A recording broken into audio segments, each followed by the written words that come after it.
Good morning, students. How are you? Hope you are doing well. Students, in this video, I am going to start the fundamental unit of life, that is cell. Student cell हमारी basic unit है life की, ठीक है। और cell के different different cell structure and shape बोल सकते हो आप, और डिफरेंट डिफरेंट नंबर ऑर्गेनिज्म में मिलते हैं, ठीक है। तो इन सब डिफरेंस के कारण सेल्स को बोला गया है ये डाइवर्सिटी इन सेल शेप, ठीक है। इस चैप्टर में हम ये स्टडी करेंगे। All the living organisms are made up of fundamental unit of life, that is cell. And the cell is the Latin word for a little room. Latin word से यह है cell.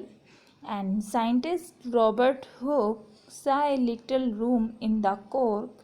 सबसे पहले non living cell की study की थी वो Robert Hooke ने की थी।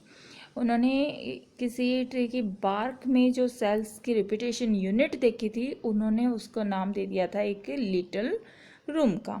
एंड जो उनका रिजेम्बलेंस देखा था, जो सिमिलरिटी देखी थी, वो किसके साथ की थी उसने, एक हनी कॉम की तरह, कि इस तरह से जैसे हनी कॉम के अंदर रिपीटेड यूनिट स्ट्रक्चर होता है, उसी तरह से सेल के अंदर भी रिपीटेड यूनिट स्ट्रक्चर होता है, ठीक है। The use of the word cell to describe this unit is use till this day.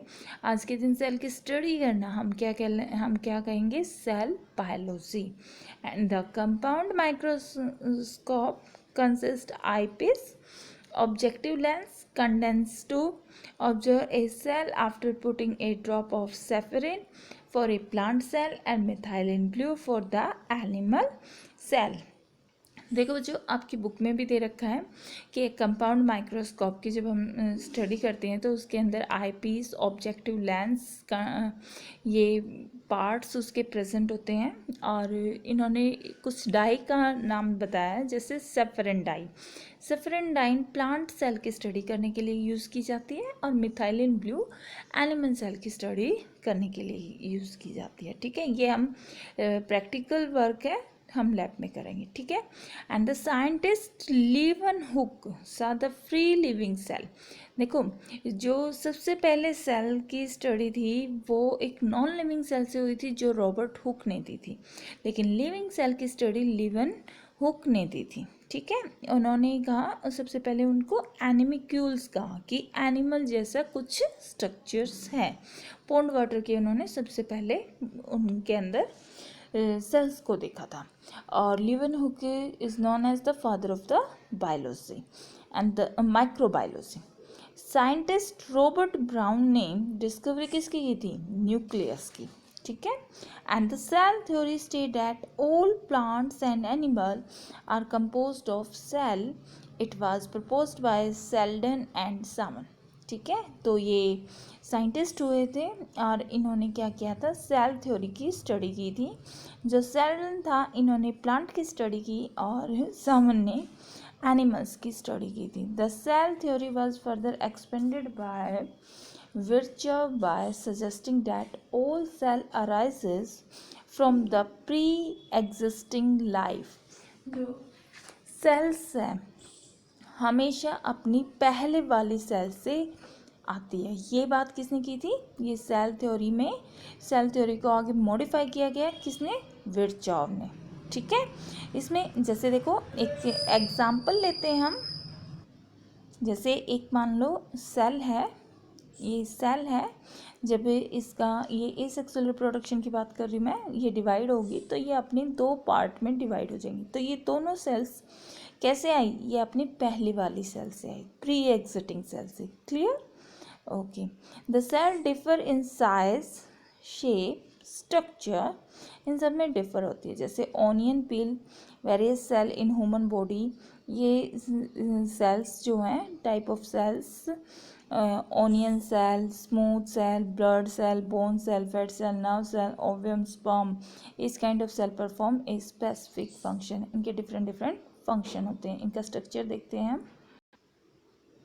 These are the different cell. जैसे ये चिक सेल का स्ट्रक्चर है, कोलुमनार सेल है, एक एपिथेलियम टिश्यू के अंदर आपने पढ़ा है ये columnar cell, liver cell, fat cell, hand cell, ये न्यूरॉन जो सब हमारी बॉडी की सबसे बड़ी सेल होती है, approx 1 metre in length, and ये स्मूथ सेल जो आपकी स्मूथ मसल्स हैं उनकी सेल, ये स्पिंडल लाइक सेल, ये क्रोमेटाफोर एक पर्टिकुलर शेप नहीं होती, इनकी डिफरेंट शेप इस तरह से चेंजेस होती रहती हैं, ठीक है।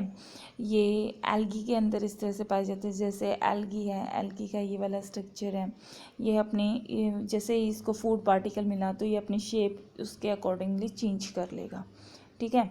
तो इस तरह से हर सेल के different share structure and shape आप इसको बोल सकते हैं। जैसे डिफरेंट इंटरनल स्ट्रक्चर भी डिफरेंट होगा और बाहर से आपको जो इसकी शेप नज़र आएगी वो भी डिफरेंट होगी। क्लियर बच्चों? ए सिंगल सेल में कंस्टिट्यूट ए होल ऑर्गेनिज्म, जैसे अमीबा, क्लाइमेडोमोनास, पैरामीशियम एंड बैक्टीरिया। एक सिंगल सेल से, ये यूनिसेलुलर ऑर्गेनिज्म की बात कर रही हूँ जिनके पास सिर्फ सिंगल टाइप की सेल्स मिलती है, तो इसको हमने क्या नाम दे दिया? Unicellular organism. On the other hand multi cellular organism में क्या होगा? जैसे कि ह्यूमन, बहुत सारी सेल्स हैं, ठीक है, तो हमने उसको क्या नाम दे दिया? Multicellular. And the features in almost every cell is same, जैसे plasma membrane, nucleus and cytoplasm. जैसे एक ये सेल है तो सेल की जो आउटर वॉल है इसको या तो सेल मेम्ब्रेन बोल देते हैं या प्लाज्मा मेम्ब्रेन, ठीक है। इसके सेंट्रल पार्ट्स में को हम क्या बोल देते हैं? न्यूक्लियस बोल देते हैं। और जो यहाँ लिक्विड पार्ट इसके चारों तरफ प्रेजेंट है उसको हमने क्या नाम दे दिया? साइटोप्लाज्म। ये कॉमन है हर सेल के अंदर। क्लियर बच्चों? Now we discuss about the plasma membrane. Plasma membrane क्या है? It is the outermost covering of the cell. It is called as the selectively permeable membrane because it prevents movement of some material. It help in diffusion and osmosis.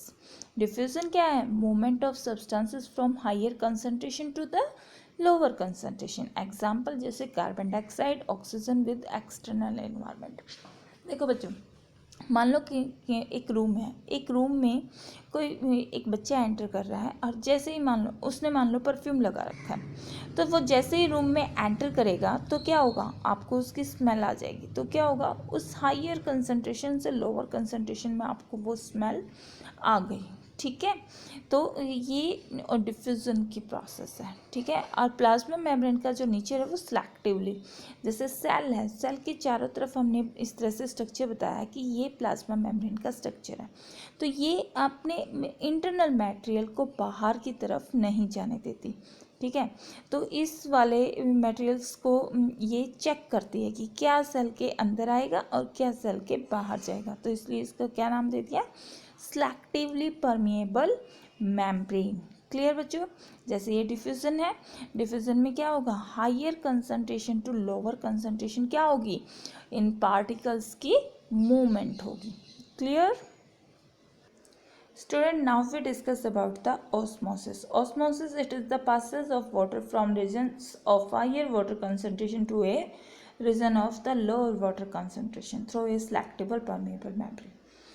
देखो, जैसे एक ये diagrammatic form है, यहाँ पे ये liquid form है, यहाँ पे हाइयर वाटर कंसंट्रेशन है और यहाँ लो वाटर कंसंट्रेशन थी स्टार्टिंग पॉइंट में, और बीच में ये इन्होंने एक सेलेक्टेबल परमेएबल मेम्ब्रेन बनाया। तो ये हाइयर से लोअर की तरफ ये क्या होगी? पार्टिकल्स की मूवमेंट स्टार्ट हो जाएगी। क्लियर? यहाँ पे वाटर क्या है? ये ब्लू वाला स्पॉट, ठीक है, और ग्रीन वाले सॉल्यूट पार्टिकल है। तो यहाँ ये वाटर की कंसंट्रेशन क्या है? ज़्यादा है, और जो higher concentration to lower concentration में पास आउट हो गई, ठीक है बच्चों।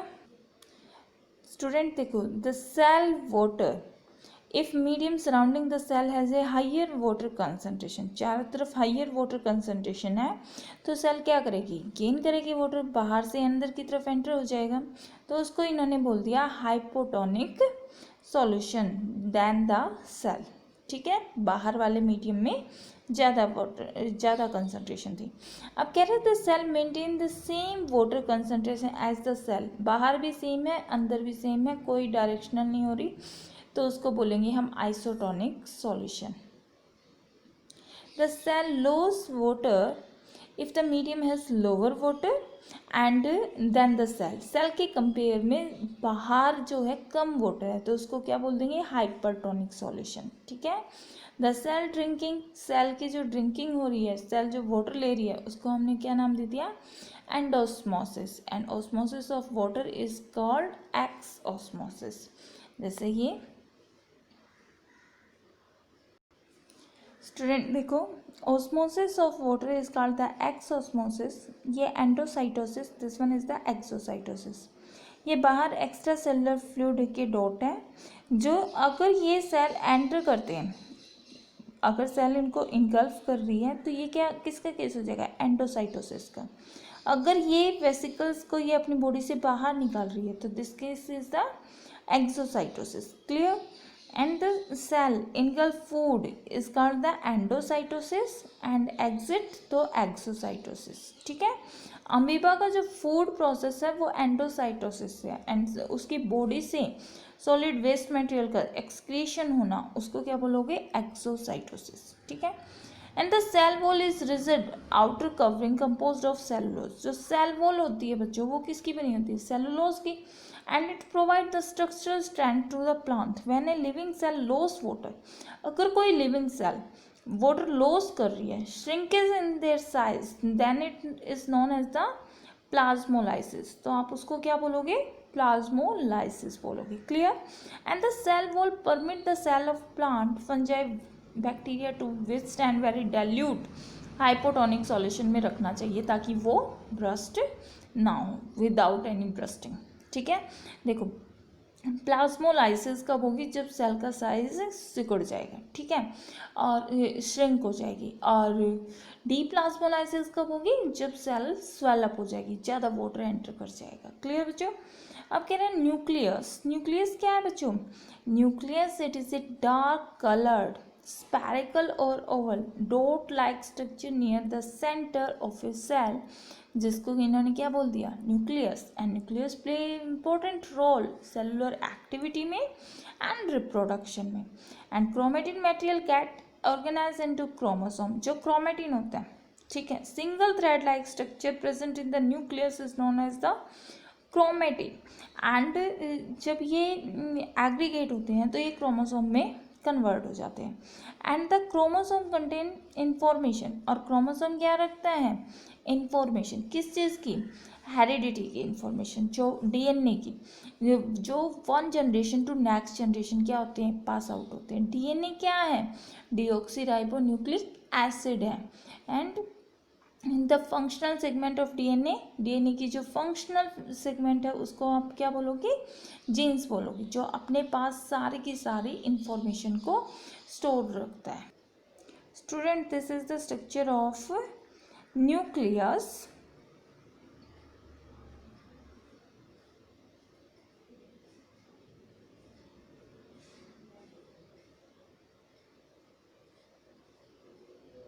This one is the nucleus, student, and this is the inner layer, and this one is the outer layer। और जो ये इसके सेंट्रल पार्ट है, जिसके अंदर हमने अभी पढ़ा कि क्रोमेटिन स्ट्रक्चर प्रेजेंट है, और जो इसके ये चारों तरफ इन दोनों लेयर्स के बीच में जो स्पेस प्रेजेंट है, ठीक है, उसको इन्होंने क्या बोल दिया, ये प्री न्यूक्लियर क्रोमेटिन और ये प्री न्यूक्लियर स्पेस। ठीक है, जो इन दोनों के बीच में प्रेजेंट है। और यहाँ पे ये देखो, ये डॉट लाइक स्ट्रक्चर्स प्रेजेंट है इनकी आउटर लेयर पे, इसको इन्होंने क्या बोल दिया, एंडोप्लाज्मिक रेटिकुलम, और central part is the nucleolus. ठीक है, और ये एंडोप्लाज्मिक रेटिकुलम जो है, ये 2 टाइप का है, एक राइबोसोम्स इसके ऊपर प्रेजेंट है। जो ये dot dot like structure present है, ये राइबोसोम है। राइबोसोम क्या करता है, प्रोटीन की सिंथेसिस करने में हेल्प करता है, और जो ये सेंट्रल पार्ट है ये जीन को मेंटेन करता है, डीएनए का स्ट्रक्चर को मेंटेन करके रखता है, जो क्या करेगा, ये इंफॉर्मेशन को one generation to next generation pass करेगा। क्लियर बच्चों? ठीक है, ये देखो इसमें न्यूक्लियस के जो 4 कंपोनेंट होते हैं वो इसके न्यूक्लियर मेम्ब्रेन, ठीक है, और ये न्यूक्लियोलस, और फिर यहाँ पे ये क्रोमेटिन जो इनकी स्ट्रक्चर फॉर्म रख रहा है, ठीक है, और ये न्यूक्लियर एक ये पोर से क्या है कि डीएनए जब यहाँ पे कंप्लीट हो जाता है तो इसका मटेरियल आगे, जैसे डीएनए से आरएनए बनना, आरएनए से फिर प्रोटीन बनेगा, तो पूरी प्रोटीन पूरी बाहर की तरफ बॉडी में सर्कुलेट होता है, ठीक है, तो ये न्यूक्लियर पोर ज़रूरी होता है। और यहाँ पे ये देखो एंडोप्लाज्मिक रेटिकुलम, जो एंडोप्लाज्मिक रेटिकुलम के ऊपर ये डॉट लाइक स्ट्रक्चर है, ये प्रोटीन फैक्ट्री है, ये प्रोटीन बनाने में हेल्प करते हैं, ठीक है। क्लियर बच्चों? Student, in some organism like bacteria nucleus is not coded by nuclear membrane. तो इन्होंने बोल दिया प्रोकैरियोटिक्स, ठीक है, pro means primitive, karyo means nucleus, an organism with the cell having nuclear membrane, जिसका नाम दे दिया यूकैरियोटिक। देखो अकॉर्डिंग टू न्यूक्लियस मेम्ब्रेन के कारण जो ऑर्गेनिज्म है वो 2 कैटेगरीज में डिवाइड है, one is prokaryotic, second is the eukaryotic, ठीक है। अब ये प्रोकैरियोटिक्स में क्या कहता है, इनका साइज जनरली स्मॉल होता है, 1 to 10 माइक्रोमीटर होता है, और 1 माइक्रोमीटर में कितना होता है, 10⁻⁻6 मीटर, एंड यूकैरियोटिक में क्या होता है, 5 to 500 माइक्रोमीटर तक इनका साइज होता है। क्लियर? अब देखो न्यूक्लियर रीजन्स में क्या होता है कि ये प्रोकैरियोटिक का केस है, इधर यहाँ पे न्यूक्लियर के चारों तरफ जो मेम्ब्रेन है वो प्रेजेंट नहीं है, ठीक है, तो इसको क्या बोल दिया, न्यूक्लियोइड। एंड न्यूक्लियर रीजन यहाँ चारों तरफ न्यूक्लियर मेम्ब्रेन के चारों तरफ प्रेजेंट है। क्रोमोसोम यहाँ पे सिंगल फॉर्म में प्रेजेंट है, यहाँ पे मोर देन 1 क्रोमोसोम प्रेजेंट है। Membrane bound cell organelle absent है, यहाँ पे सेल ऑर्गेनेली प्रेजेंट है, जैसे माइटोकॉन्ड्रिया, क्लोरोप्लास्ट, ये सेल ऑर्गेनेली है। बैक्टीरिया, ब्लू ग्रीन एल्गी, ये इनके एग्जाम्पल हैं। यहाँ पे plant cell, animal cell, this are the example of the eukaryotic cell. Clear बच्चों? Now we discuss about the cell organelle. Cell organelle क्या होता है बच्चों? Every cell has fluid matrix other than nucleus is called the cytoplasm, and nucleus and the cytoplasm जब दोनों इकट्ठे हो जाते हैं तो उसको हम क्या बोलेंगे, प्रोटोप्लाज्म, ठीक है।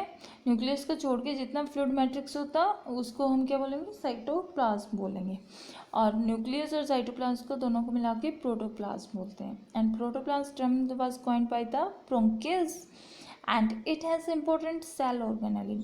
काफ़ी सारे सेल ऑर्गेनेली हैं, जैसे endoplasmic reticulum, Golgi apparatus, lysosome, mitochondria, plastid and vacuoles. These are the different cell organelles. अब ये कह रहे हैं एंडोप्लाज्मिक रेटिकुलम क्या होता है स्टूडेंट्स, इसको हम नेक्स्ट वीडियो में करेंगे। Now thank you and have a nice day.